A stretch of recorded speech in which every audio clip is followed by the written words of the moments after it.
দেশের অর্থনৈতিক নানা সংকট আরও বাড়াতে পারে রোহিঙ্গা ইস্যু। নতুন করে তাদের জন্য নেয়া ১,১০০ কোটি টাকার প্রকল্প সরকারের ব্যয় আরও বাড়াবে। এই প্রকল্পের সুফল নিয়ে প্রশ্ন তুলেছেন বিশ্লেষকরা, কারণ পুনর্বাসনের চেয়ে রোহিঙ্গা প্রত্যাবাসনে সংকটের সমাধান দেখছেন তারা। নূপুর মাহমুদের রিপোর্ট। মিয়ানমার জান্তাদের নিপীড়নের মুখে ২০১৭ সালে বাংলাদেশে আশ্রয় নেন প্রায় ১০ লাখ রোহিঙ্গা। সেই সংখ্যা এখন ১২ লাখ ছাড়িয়েছে। বিপুল সংখ্যক এ জনগোষ্ঠী আশ্রয় নিয়েছে দেশের সীমান্তবর্তী জেলা কক্সবাজারে, কিন্তু সীমান্ত এলাকা থেকে তারা এখন ছড়িয়ে পড়েছে সবখানে। দীর্ঘমেয়াদে দেশের সামাজিক ও অর্থনৈতিক সংকটের কারণ হতে পারেন রোহিঙ্গারা, আর এখনই বাড়তি চাপে পড়েছে দেশের অর্থনীতি।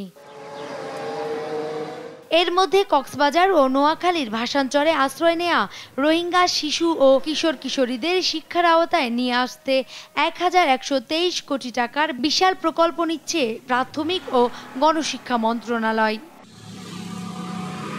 পরিকল্পনা মন্ত্রণালয়ে পাঠানো মন্ত্রণালয়ের প্রস্তাব বলছে, শিক্ষা দেওয়া হবে কক্সবাজার ও ভাসানচরের ক্যাম্পের শিশু ও কিশোর কিশোরীদের।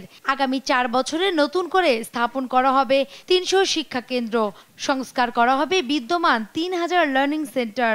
২,৭০,০০০ শিশুকে প্রকল্পের অন্তর্ভুক্ত করা হবে। এই প্রকল্পে ৬৬৮ কোটি ৫৭ লাখ টাকা সহায়তা দিচ্ছে বিশ্বব্যাংক, আর ৪৫৪ কোটি ৪৪ লাখ টাকা দিচ্ছে সরকার।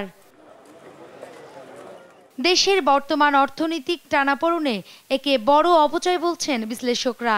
আমরা প্রথমে বলেছি যে প্রায় ১০-১১ লাখের মতো আছে ২০১৭-র পরে, এখন ২০২৪-এ আমরা বলছি প্রায় ১৫ লাখ।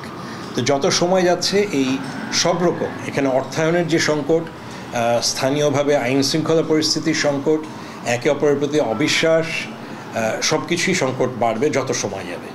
আর আর্থিক সক্ষমতা বুঝে নতুন প্রকল্প নেওয়ার পরামর্শ সাবেক পররাষ্ট্রমন্ত্রী ডক্টর একে আব্দুল মোমেনের। মায়ানমার কারিকুলাম আমরা যা করেছি এটা ঠিকই করেছি, এবং এর বাইরে আমাদের ইকোনমিক অ্যাক্টিভিটিতে ওদের বিষয়ে এঙ্গেজ করার কোনো প্রয়োজনীয়তা নাই। আমাদের দেশে যতগুলো বড় প্রজেক্ট আমরা হাতে নিয়েছি, বাই অ্যান্ড লার্জ সেইগুলো return on investment is relatively very high, কারণ আমরা খুব প্রুডেন্ট জাতি, খুব হিসাব নিকাশ করে আমরা ঋণটা দিই। তো এই জন্যে কেউ যদিও বলেন, তবে হ্যাঁ, এই লাক্সারির জন্যে যে আমরা অনেক খরচ করি, এগুলো আমাদের কিছু কমাতে হবে। সরকারের ব্যয় সংকোচন নীতির মধ্যে রোহিঙ্গাদের জন্য নেয়া এই প্রকল্পকে বিলাসী ব্যয়ের আয়োজনও বলছেন বিশ্লেষকরা। নূপুর মাহমুদ, দেশ টিভি, ঢাকা।